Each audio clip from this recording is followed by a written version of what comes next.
పాకిస్తాన్ సైన్యం ఒక అధికారిక ప్రకటనని రిలీజ్ చేసింది. బిగ్ బ్రేకింగ్ మనం చూస్తున్నాం. 2 JF-17 యుద్ధ విమానాలు కోల్పోయినట్లు పాక్ ప్రకటించింది. భావోద్వేగంగా తీవ్రమైన నష్టం అంటూ పాకిస్తాన్ ఈ ప్రకటనని రిలీజ్ చేసింది. అలానే కొందరు జవాన్లు కూడా ప్రాణాలు కోల్పోయారంటూ పాకిస్తాన్ ఈ ప్రకటనని రిలీజ్ చేసింది. అలానే తాము యుద్ధం కోరుకోవడం లేదు అంటూ పాక్ ప్రభుత్వం ఒక ప్రకటనని రిలీజ్ చేసింది. పాకిస్తాన్ సైన్యం అధికారిక ప్రకటన ఇది. పాకిస్తానే ముందుగా కవ్వింపు చర్యలకు పాల్పడింది. ఇటు పూన్ సెక్టర్ లో కానీ లేకపోతే నిన్న జరిగిన ఆ ఆర్మీ బేస్ క్యాంపులపై దాడులు జరపడం కానీ లేకపోతే సివిల్ పబ్లిక్ మీద కాల్పులు జరిపి వాళ్ళ ప్రాణాలు తీయడం కానీ ఇవన్నీ నిన్నటి వరకు జరిగాయి. పాకే కవ్వింపు చర్యలకు పాల్పడడంతో భారత్ తిప్పి ఆ దాడుల్ని పాక్ ఏవైతే మిసైల్ దాడులు కానీ లేకపోతే డ్రోన్ దాడులు కానీ చేసిందో వాటన్నింటినీ తిప్పికొడుతూ వచ్చింది. అయితే ఇప్పుడు పాక్ ప్రకటన హాస్యాస్పదంగా మారింది. తాము యుద్ధం కోరుకోవడం లేదంటూ పాక్ ప్రభుత్వం ఒక ప్రకటన రిలీజ్ చేసింది.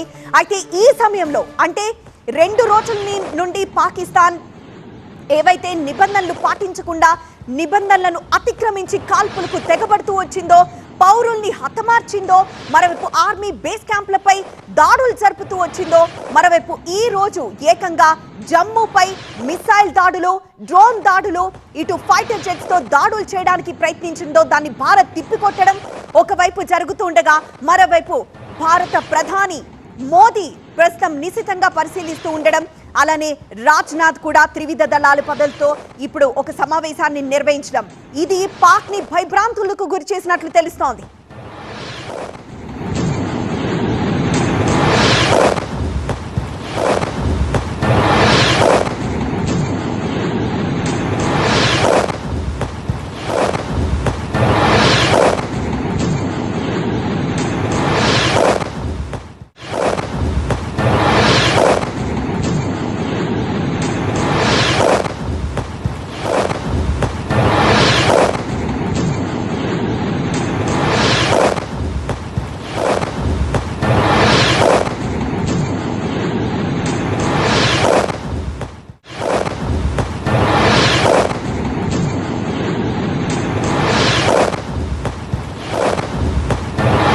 పాక్ కవ్వింపు చర్యలకు ధీటుగా సమాధానం ఇస్తోంది భారత సైన్యం.